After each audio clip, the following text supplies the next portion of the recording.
Salut Loïc. Salut Sam. Eh ben, je te cache pas que ça me fait quand même très plaisir. Eh ben, plaisir partagé. De te recevoir parce qu'on a attendu combien de temps? On a attendu, je sais pas, quelques semaines quand même. Hein. Quelques mois même. Ouais, ça a été long. C'est vrai que tu es très discret Loïc, donc depuis ta sortie de Secret Story 9, c'était le 13 novembre dernier. Tu vas tout nous expliquer parce que moi j'ai envie de comprendre pourquoi justement tu as été discret au niveau de la presse, au niveau des médias. On t'a très peu vu. Tu vas nous parler également de tes projets. Il y a une chaîne YouTube, il y a un projet sur le sport. On va essayer de savoir également ce qui se passe avec ta sœur parce que tu as mis un tweet un petit peu énigmatique dernièrement sur le fameux réseau social. Vous restez avec nous à la maison, ça se passe juste après le jingle. Loïc, alors faut que tu nous expliques tout. Qu'est-ce qui se passe concrètement? Moi, je veux juste comprendre. Je te l'ai dit en off. Je vais t'expliquer. Voilà, j'ai été très honnête avec toi. Je t'ai dit voilà. Moi, j'ai du mal à comprendre en fait qu'un garçon comme toi puisse participer à une télé-réalité comme Secret Story, qui est quand même un rouleau compresseur en France et une des plus grandes télé-réalités en France en termes d'audience. Et pourtant, tu n'as pas essayé de capitaliser donc sur ta soudaine notoriété. Pourquoi? Alors déjà, après Secret, je me voyais pas faire mon hiver comme je fais chaque année, c'est-à-dire partir dans ma station de ski pour enseigner le ski. Après, comme tu dis, cette soudaine notoriété, ça fait bizarre. Tu sors de Secret, t'étais un inconnu et maintenant tout le monde le reconnaît. En tout cas, beaucoup de monde. Donc ça fait bizarre, tu vois, et j'avais besoin de prendre un peu de recul dès le départ et de continuer ma vie normalement. Donc c'est pour ça que j'ai fait ce choix de repartir dans ma station de ski pour enseigner tout simplement. Pourquoi? Parce que ça a été brutal, la sortie? Ouais, déjà la sortie elle a été assez particulière. Oui, on le sait, on rappelle donc les circonstances. Hein, c'était le 13 novembre, donc le jour des attentats qui ont frappé la France. Voilà, et après, le ski c'est ma plus grosse passion et je me voyais pas en fait faire autre chose que ça cet hiver, tout simplement. Et t'avais pas envie, comme beaucoup de candidats de télé-réalité, de courir les boîtes de nuit tous les vendredis, tous les samedis, tous les dimanches, de courir, je sais pas moi, les sponsors publicitaires, mettre des tweets pour gagner plus d'argent, essayer de faire d'autres télé-réalités? Alors non, comme les autres candidats, contrairement aux autres candidats, non, j'ai pas eu forcément envie de faire tout ça. J'ai eu des propositions de booking, j'ai fait quelques bookings. Après, c'est vrai que vu que j'ai repris mon métier de moniteur de ski, j'ai voulu faire passer en priorité ma clientèle. Tu vois, mes élèves que j'ai déjà eu l'année d'avant, etc. Je voulais pas, on va dire, mettre ma vie de côté totalement. Déjà, bon, l'argent, c'est vrai qu'il y a des très bonnes propositions avec les bookings, etc. Mais je voyais plus d'intérêt à continuer dans mon métier, en fait. T'avais pas envie de te laisser aller quelque part, entre guillemets. C'est pas beau ce que je vais dire, la facilité, mais l'argent facile, entre guillemets, il y en a beaucoup qui ont du mal à dire non. Non, oui, c'est vrai, il y en a beaucoup qui disent pas non, mais c'est pas un passage obligatoire après une télé-réalité de faire comme tout le monde, c'est-à-dire de continuer dans d'autres télés, de prendre tous les partenariats qu'on nous propose, de faire tous les bookings, etc. Alors c'est vrai que c'est bien d'aller en booking parce qu'on est au contact des personnes qui nous ont suivis pendant 3 mois, mais après c'est pas un passage obligatoire. Moi j'avais une vie avant, j'ai pas fait une télé-réalité parce que j'avais rien dans ma vie et vu que j'avais quelque chose avant, j'ai voulu continuer dans la même lancée. Et qu'on dise de toi que tu te sens au-dessus des autres candidats de télé-réalité, ça te fait quoi? Ben, ça me fait rire parce que c'est pas vrai. Si je me sentais au-dessus des autres candidats, je pense que j'aurais fait le même parcours qu'eux. Et en étant dans le même parcours qu'eux, essayer de montrer que j'étais supérieur ou quoi que ce soit, mais non. Mais le fait de ne pas vouloir faire comme tout le monde, est-ce que c'est un signe de rébellion? Est-ce que c'est un signe de non-acceptation du système, peut-être de la télé-réalité? C'est vrai qu'on a l'impression que quand on participe à une émission, il faut faire cette interview, il faut faire cette émission, il faut avoir un cursus. Ben, déjà, oui, c'est vrai que j'ai pas mis de faire le parcours obligatoire d'un candidat de télé-réalité. Et après, voilà, dans ma vie, j'ai toujours voulu être tranquille. Et c'est pour ça que j'ai voulu continuer, comme je te l'ai dit, dans mon boulot. Sans forcément être obligé de faire telle télé-réalité, telle interview, tel booking, tel partenariat, etc. Après, je pense que les candidats de télé-réalité, on est tous différents. On a tous des choses à faire et on n'est pas obligé de faire comme les autres. Chaque année, on est appelé à faire les mêmes choses que tout le monde a toujours fait. Travailler toujours avec les mêmes personnes, aller toujours dans les mêmes endroits, et moi c'est quelque chose qui me branchait pas plus que ça. Je préfère essayer de me démarquer et faire quelque chose qui me correspond plus, plutôt qu'essayer de faire comme les autres et ressembler aux autres, etc. Après j'ai rien contre les autres, mais c'était pas ma personnalité, c'était pas ce que j'ai envie de dégager en tout cas. Ce qui expliquerait donc ton long silence pendant des mois. Bah déjà mon silence c'est parce que c'est vrai que les réseaux sociaux ça n'a jamais été mon fort. Après voilà, j'essaie d'être présent, peut-être pas assez pour les personnes qui me suivent, mais voilà, je fais ce que je peux et je trouvais pas utile de tweeter tout et n'importe quoi, tweeter des choses qui m'intéressent pas. Donc voilà, dès que je suis sur les réseaux sociaux, je partage des choses qui m'intéressent, des choses que j'ai envie de partager avec les personnes qui me suivent, et pas forcément partager tout et n'importe quoi comme on a pu le voir chez d'autres candidats. Quand on est participant à un programme de télé-réalité, est-ce que c'est frustrant d'être bloqué dans cette case? On a l'impression que quand on participe, vu de l'extérieur, hein, on a l'impression qu'un participant ne peut être que participant, en fait. Et franchement, il perd ses passions, il perd ses envies, on a l'impression qu'il perd son ADN quelque part. C'est ça. En fait, je connaissais pas plus que ça la télé-réalité, j'ai jamais regardé. Mais en ayant participé à Secret Story, je me rends compte qu'en sortant de là, on est catalogué d'office comme le candidat télé-réalité. Alors là, je parle pour moi, mais c'est pareil pour les autres candidats. On n'essaie pas de sortir le meilleur de nous-mêmes, en fait. On va de suite nous dire, voilà, tu es un candidat télé-réalité, tu restes dans la télé-réalité, on te propose que de la télé-réalité, on te propose tel partenariat qui a un rapport avec la télé-réalité, et il n'y a rien qui se démarque de la télé-réalité. Je trouve ça très dommage parce que je pense que dans ce milieu, il doit y avoir des personnes qui ont beaucoup de qualité, et c'est dommage qu'on les mette pas assez en avant. Est-ce que tu as eu la sensation d'être un produit en sortant de Secret Story? Oh, mais carrément. Carrément, comme je te l'ai dit tout à l'heure, on est des chiffres, et j'ai l'impression qu'à partir du moment où on est suivi sur les réseaux sociaux, hop, allez hop, il faut prendre tel candidat. Tiens, je te propose ça, j'ai déjà proposé pareil à tous les candidats, ça fait 15 ans que je propose à tout le monde les mêmes choses, mais on s'en fout, je ressors pas le positif de toi, tu fais comme lui. Ben non, moi ça m'intéresse pas. Même s'il y a de l'argent à la clé, avant je souffrais pas, donc voilà, je vais pas courir derrière ça, je vais pas courir derrière la notoriété, et je vais pas courir derrière des choses qui vont pas forcément être bénéfiques pour moi par la suite. On parlait à l'instant donc de produits. Vous êtes rentré dans Secret Story donc avec ta sœur Émilie, qu'on embrasse au passage. Bisous, ma sœur. Et ben oui, parce que tout se passe bien, mais ça tu vas nous en parler. Tout se passe très très bien avec ma sœur. Justement, vous étiez, si on parle de produits vendus entre guillemets à deux, et quand vous êtes sortis, vous étiez aussi un binôme. Oui, c'est vrai. Est-ce que tu avais l'impression de perdre quelque part ton unicité? Ça se dit? Ton unité. Ton unicité. Voilà. Franchement, non. Déjà, avec ma soeur, on n'a jamais été en concurrence ou en compétition, quoi que ce soit. Donc, si elle a plus de succès, tant mieux. Elle a plus de propositions, tant mieux. Moi, je suis le plus heureux. Si sur certaines choses, j'ai plus de trucs qu'elle, ben, tant mieux pour moi. Elle aussi, elle n'est pas en compétition avec moi. Enfin, en tout cas, elle ne le ressent pas. Donc, peu importe ce qui se passe entre elle et moi, ça ne change rien de nous deux. Mais est-ce que vous étiez d'accord? C'est ça ce que je veux dire en fait, par rapport à votre fil conducteur à suivre pour l'après Secret Story. Après, chacun prend ses décisions. Après Secret Story, c'était chacun prenait ses décisions. Bien sûr, on se consultait pour dire voilà, moi j'aimerais faire ça ou ça. Donc voilà, on se mettait d'accord, on discutait, mais en tout cas, chacun prend ses décisions et dans son coin. Parce que là, j'ai l'impression, vu de l'extérieur, que vous n'avez plus vraiment le même discours, que vous ne partagez plus véritablement les mêmes valeurs. Ben déjà, je pense que je suis un peu plus discret qu'elle, parce que voilà, j'ai eu ma vie tout l'hiver, etc. Après, Emilia a fait des choix que je partage pas forcément, mais voilà, c'est son problème. Moi, je lui donne des conseils, elle essaie de m'en donner aussi, et puis voilà. Est-ce que vous étiez d'accord peut-être pour faire une autre télé-réalité ensemble, pour faire des plateaux télé ensemble? Comment ça se passait en gros? Donc en parlant de plateau télé, on a fait donc C'est mon choix la semaine dernière. Exact, avec Evelyne Thomas, qu'on adore et qu'on embrasse. Voilà, qui est très très sympa. Et donc ça s'est super bien passé. Et après, ce qui est de télé-réalité... Juste rappeler le thème brièvement. Le thème c'était Mon frère ou ma sœur est différent.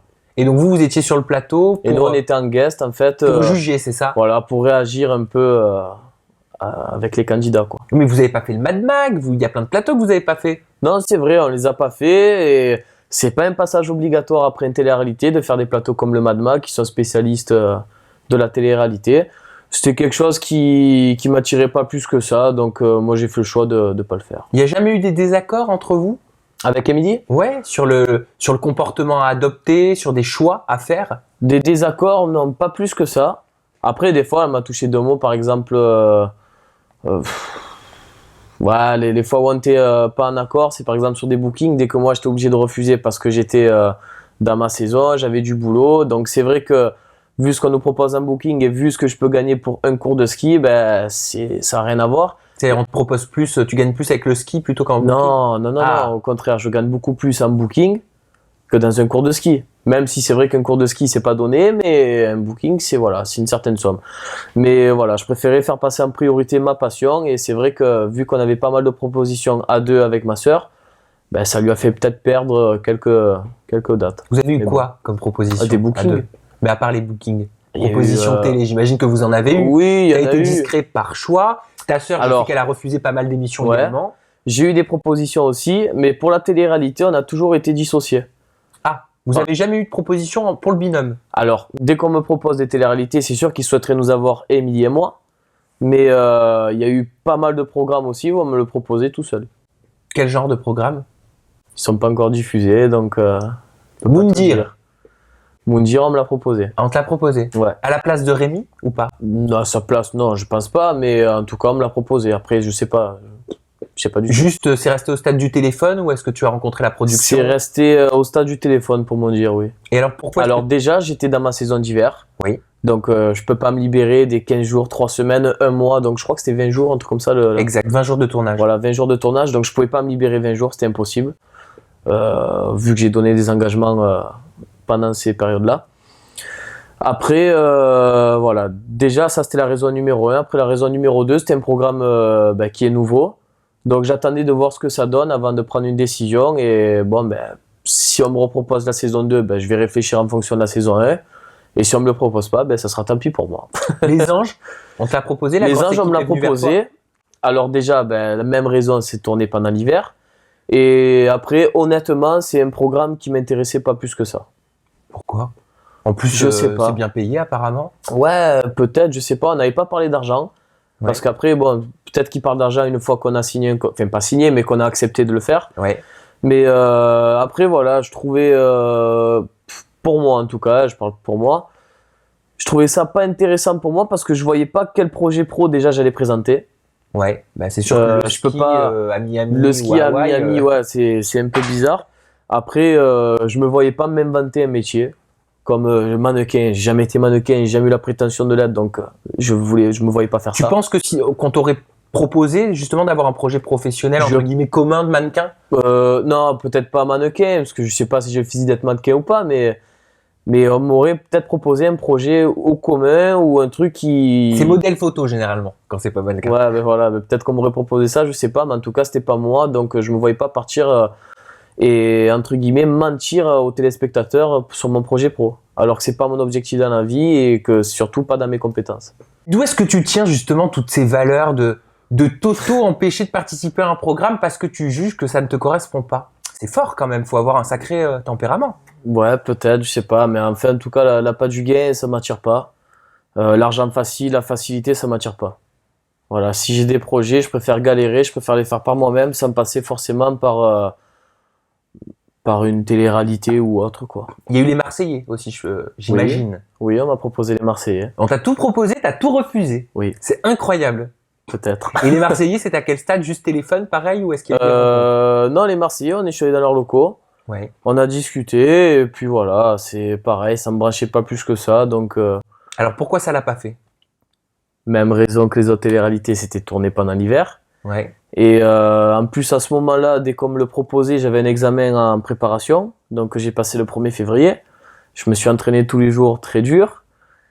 Le ski, c'est beaucoup de sacrifices. J'ai refusé la télé. On m'a fait des bonnes propositions qui étaient intéressantes et tout, mais voilà, j'ai refusé. J'ai réussi mon examen, j'étais très fier de moi et voilà, j'ai bien fait de refuser. C'était le plus important pour toi? Ah mais carrément, oui. Mais oui. Tu avais des craintes peut-être, je sais pas, peur qu'on te demande de te mettre en couple avec telle ou telle personne, peur d'aller Je sais pas comment ça marche dans ces programmes, on n'est pas allé discuter jusque-là, mais en tout cas, moi, ça aurait été clair et net que si je fais, et ça le sera dans le futur aussi, si jamais un jour je fais un autre programme de télé-réalité, personne ne m'imposera quoi que ce soit. Si on m'impose d'être en couple ou de me disputer ou quoi que ce soit, je fais mes bagages et je m'en vais. Mais alors, quelle émission de télé-réalité pourrait t'attirer? Parce que les Marseillais, refusés. Les Anges, refusés. Moundir et les apprentis aventuriers, refusés. Qu'est-ce que tu pourrais accepter? Qu'est-ce qui te correspondrait? Alors, il n'y a pas beaucoup de télé-réalité que je suis. Et il y en a une qui existe depuis très longtemps maintenant et que j'aimais bien, c'était Koh-Lanta. Koh-Lanta, je pense que j'aurais dit oui. Koh-Lanta, ça te plairait? Koh-Lanta, ça me plairait, ouais. Ou The Island, peut-être. Il y a The Island. The Island aussi, oui, carrément, oui. C'est quoi qui te plaît? C'est le dépassement de soi, le côté... Déjà, connaître un truc que je connais pas, c'est-à-dire résister plus de 2 heures à manger. Ouais. Et puis, oui, c'est vrai que voilà, me dépasser, voir de quoi je suis capable, voir jusqu'où je peux aller dans un programme comme ça. Et puis voilà, et je pense que Koh-Lanta et The Island, ça dégage des trucs différents des autres téléréalités. Et Secret Story All Stars, tu sais que Stéphane Joffre et Andé Boll sont en train de préparer une nouvelle saison avec des candidats emblématiques de Secret Story. Oh bah quand même, t'es pas au courant? Non. Eh ben je te l'annonce. Ah ben écoute. Voilà, on sait pas encore quand, on sait pas encore si ça va sortir, mais ça ils font le coup chaque année. Est-ce que ça pourrait te plaire de réintégrer la maison des secrets, la maison perchée sur le toit de la production, pour une nouvelle saison, peut-être avec ta sœur ou avec Rémi? Bah déjà Secret, je me suis régalé. Honnêtement, je me suis vraiment bien amusé. Avec un démol, ça s'est super bien passé. Et voilà, je me dis que vu comme ça s'est passé avec Secret et que c'était une aventure qui était extraordinaire, si on me le repropose, pourquoi pas. C'est bizarre quand même. Comment ça se fait? Tu me disais en introduction de cette interview, quand j'ai fait Secret, je n'avais jamais regardé, je regardais pas la télé-réalité et je te crois. Mais qu'est-ce qui t'a motivé à participer à Secret Story? Ma sœur. Ta sœur? Non, oui, c'est vrai que ma sœur, elle m'a dit, allez, viens, on le fait et tout, ça change, tu vas voir, c'est sympa, on va s'amuser. Et après, voilà, le reste de l'année, donc je suis moniteur de ski, le reste de l'année, je suis ambulancier et je travaille avec des enfants. Et je me dis, bon, j'ai 25 ans, je vois des enfants malades tous les jours, je vois des choses qui sont pas forcément très amusantes. Je me suis dit, tiens, pourquoi pas faire autre chose, goûter à autre chose, goûter à la télé, voilà, c'était de la télé-réalité, c'était très bien. Pourquoi pas voir autre chose? Et puis après, je reprendrai ma vie plus tard. Tu avais conscience que ça pouvait changer complètement ta vie? Pas du tout. Alors, je savais que ça allait un peu changer, mais à ce point-là, je pensais pas. Déjà, je pensais pas être suivi par autant de personnes. Je pensais pas être autant reconnu dans la rue. Dès que je suis rentré l'hiver, je pensais pas qu'on allait continuer sur Marseille à m'aborder. Donc là encore aujourd'hui, 6 ou 7 mois après, je suis surpris encore. Tu as eu cette chance d'être bien entouré? Alors oui, j'ai de la chance d'être bien entouré, mais j'ai pas besoin de cet entourage pour rester moi-même en fait. C'est que voilà, c'est comme ça, je suis comme ça, je suis pas attiré par la notoriété, par l'argent aussi. Je suis pas attiré par tout ça. Je suis pas attiré par le truc de me montrer, de faire des millions de photos, d'aller dans les endroits huppés, les endroits que tout le monde va. Je suis pas attiré par tout ça. Je préfère rester moi-même dans mon délire avec mes amis et c'est très bien comme ça.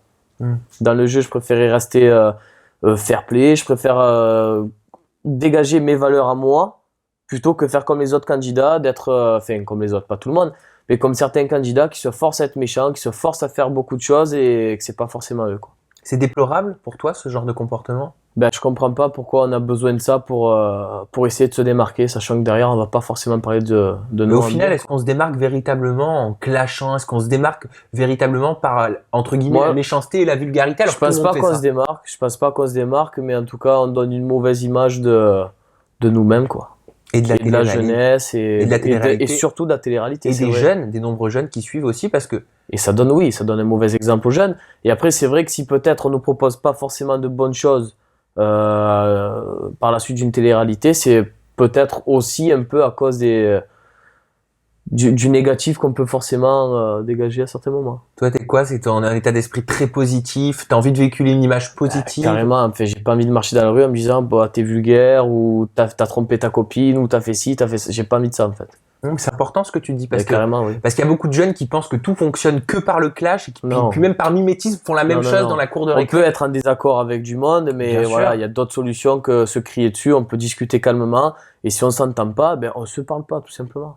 C'est bien, en tout cas, tu donnes une image très positive tant mieux, du candidat de télé-réalité. Moi, je trouve, je le dis et je donne mon avis. Je peux même faire passer un message sur les réseaux sociaux. Si vous n'aimez pas un candidat, ça sert à rien de lui en mettre plein la gueule. Vous le unfollow.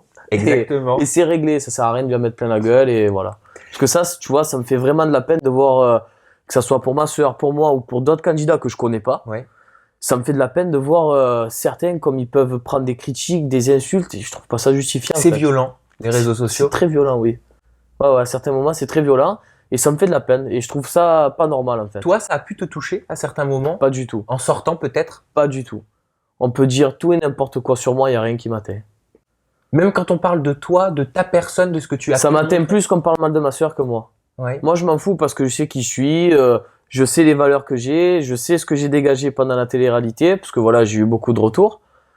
Mais voilà, si on me parle mal de moi, voilà, je laisse les imbéciles dans leur coin. J'ai pas envie de rentrer dans des débats inutiles en fait. Et par rapport à la famille, est-ce que ça a pu atteindre certains membres de votre famille, à toi et ta sœur? Quand on voit des trucs un peu désagréables, c'est vrai que ceux qui suivent les réseaux sociaux, ça les énerve un peu.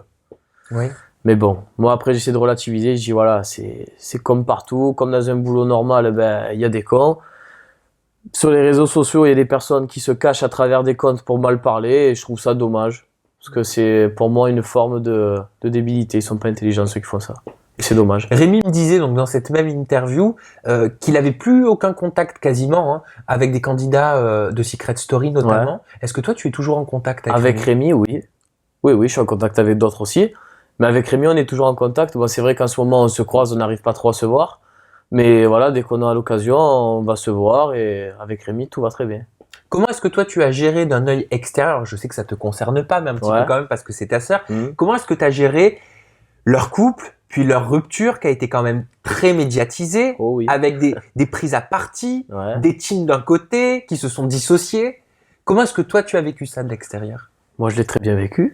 Oui, toi, oui. Oui, non, moi, je l'ai bien vécu. Après, voilà, même si c'est ma sœur, je me mêle pas de leurs histoires. Ils se sont séparés.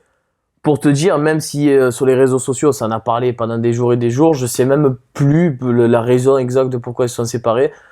Peu importe la raison, j'ai pas envie de me mêler en fait. Est-ce que tu comprends quand même le fait que Rémi ait eu un ras-le-bol qu'on lui parle en permanence de ta sœur et qu'il ait demandé à ce que ça cesse? C'est vrai que être associé avec quelqu'un et pas montrer ce qu'on est capable nous seuls, ça peut être un peu lourd. Et c'est vrai qu'une fois que c'est terminé avec Émilie, de sans arrêt voir Rémi par-ci, Rémi par-là, remettez-vous ensemble. Alors que bon voilà, ces personnes-là, c'est très gentil de vouloir le bonheur de Rémi et Émilie, mais voilà, si c'est terminé, il y a des raisons et ça sert à rien d'insister quoi. Un petit point sur votre manager quand même. Oui. Rémi Rekins. Oui. Est-ce qu'il te représente encore? Parce que voilà, ça c'est pareil. Il représente plus Émilie, ta sœur. Il ne représente plus non plus Rémi. On entend un petit peu tout et n'importe quoi. Oui. Avant tout, je crois que c'est un ami. C'est ça. Alors Rémi et moi, nous connaissons bien avant Secret Story. Depuis bien avant Secret Story, donc du coup, on était amis. On a été amis après Secret Story. On va mettre deux, trois petites choses au clair. Voilà, vu que je connaissais rien à la télé-réalité, je connaissais personne à la télé-réalité. L'après Secret, je me suis dit, tiens, Rémi a fait du bon boulot sur nos réseaux sociaux pendant qu'on était dans la maison. Pourquoi pas lui proposer de nous aider par la suite. D'accord. Donc Rémi nous a aidés, que ce soit pour les réseaux sociaux ou que ce soit pour les divers contacts qu'on ait eus. Rémi n'a jamais pris de décision à notre place. Ouais. J'ai toujours décidé par moi-même. Je pense que Rémi et Émilie aussi. Donc Rémi était là en tant que conseiller. Moi, vu que j'étais dans mes saisons d'hiver, j'avais pas forcément le temps de m'occuper de tout. Donc Rémi gérait toutes nos propositions, les bookings, etc. C'est vrai que Rémi était nouveau dans ce milieu. Et voilà, on n'a pas eu forcément toutes les propositions que des finalistes auraient pu avoir. Mais tout ça parce que Rémi n'était pas de ce milieu.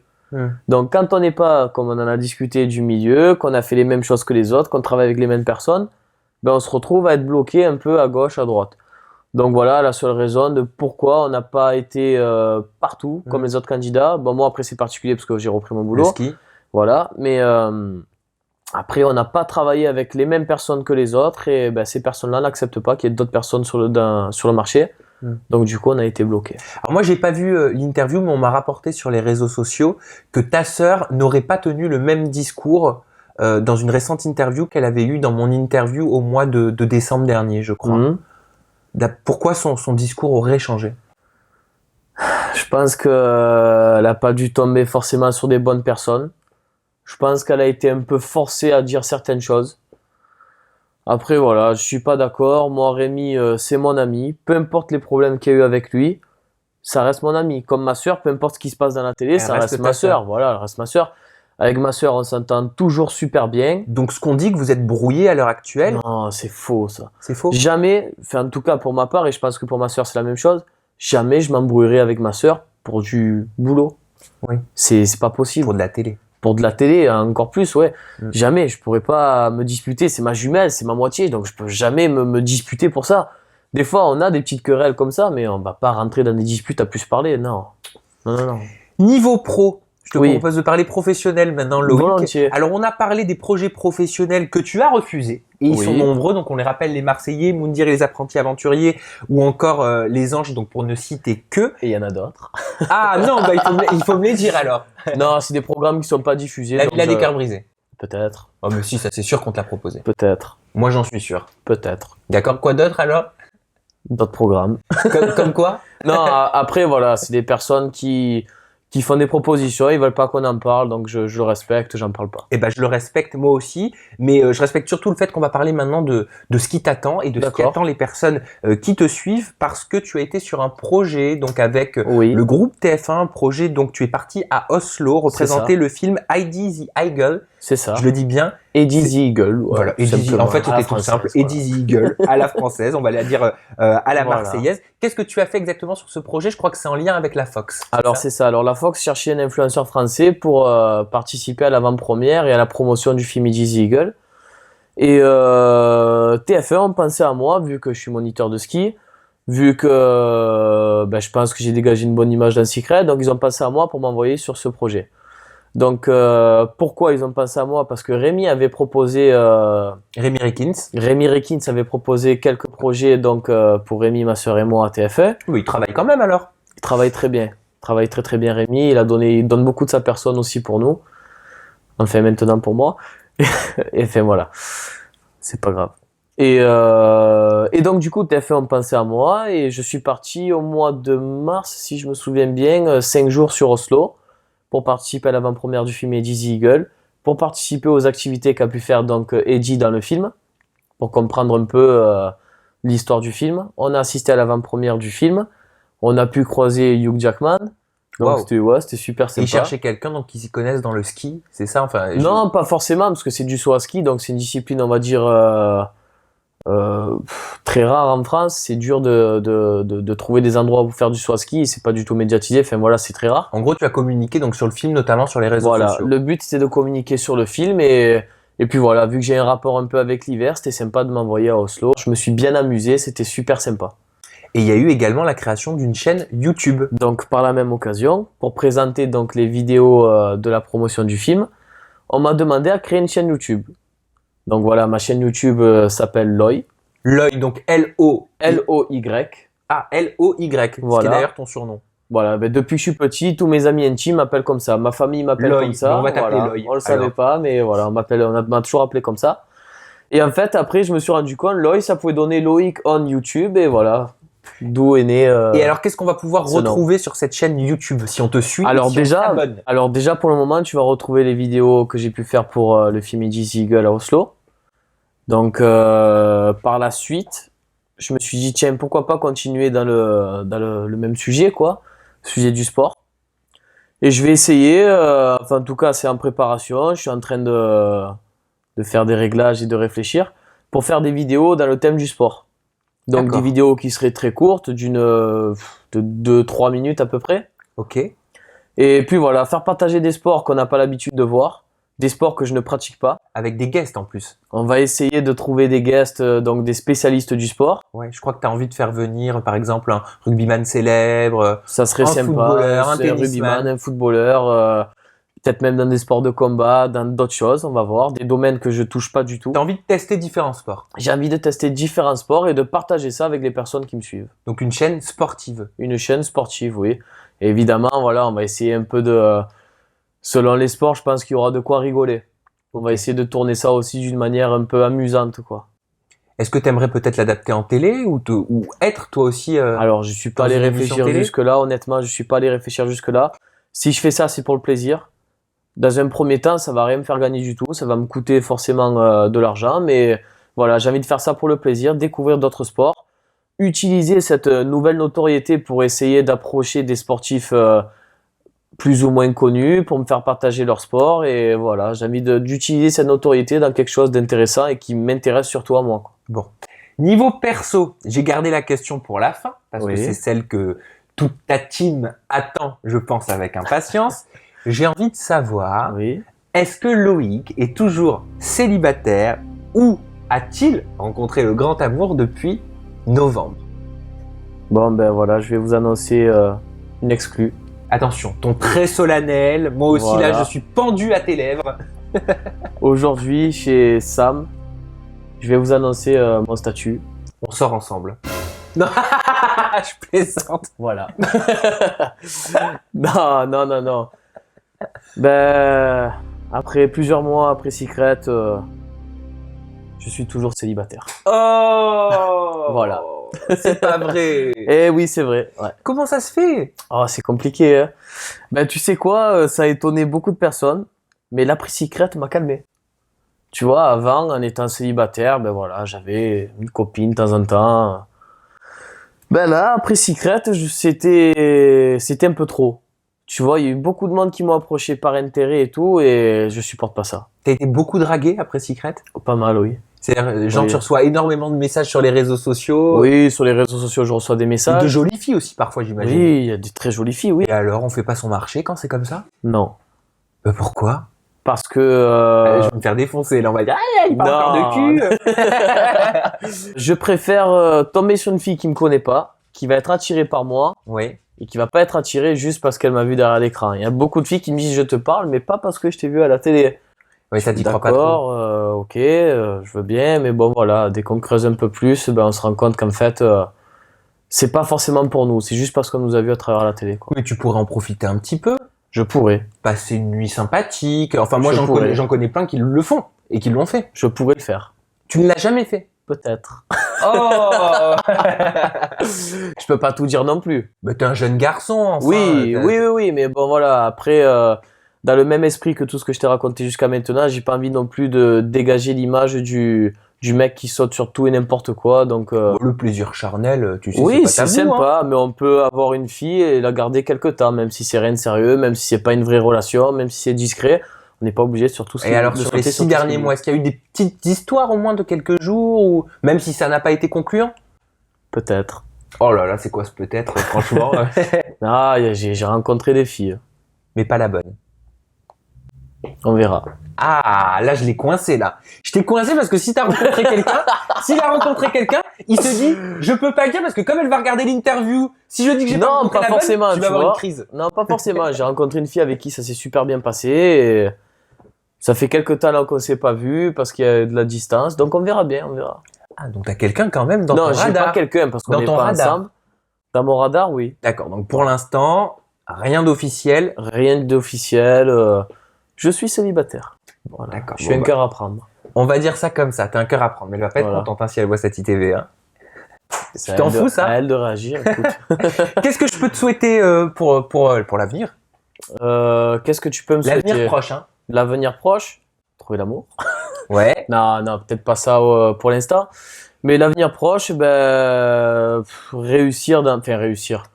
Faire des bonnes vidéos YouTube, prendre du plaisir et puis on verra la suite.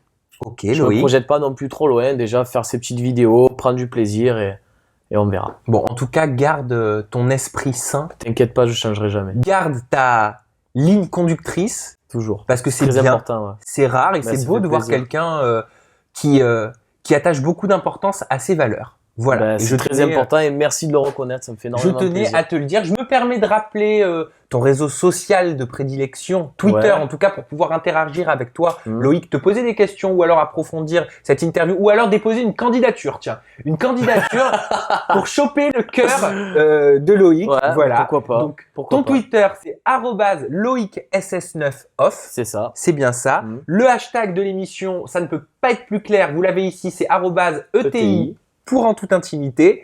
Loïc, je te remercie infiniment. Merci à toi, c'était un plaisir. C'est moi, vraiment, sincèrement, qui te remercie parce qu'on a enfin fait cette interview. Ouais, c'est vrai. J'espère que ça fait plaisir à toute ta team. J'espère aussi. Et puis, on se donne rendez-vous pour une prochaine. Avec plaisir et je fais un gros bisou à ma team et à tous ceux qui me suivent et je vois tout ce que vous me dites, ça me fait énormément plaisir, gros bisous. Voilà, même s'il répond pas à tout le temps. Voilà, c'est ça. Il nous a parce qu'il y a énormément de messages. Je me fais souvent gueuler parce que je réponds pas, mais il y a pas mal de messages et je peux pas répondre à tout le monde. Mais gros bisous à tous. Et moi aussi je vous embrasse très fort. Merci de nous avoir suivis une fois de plus pour cette En toute intimité avec Loïc.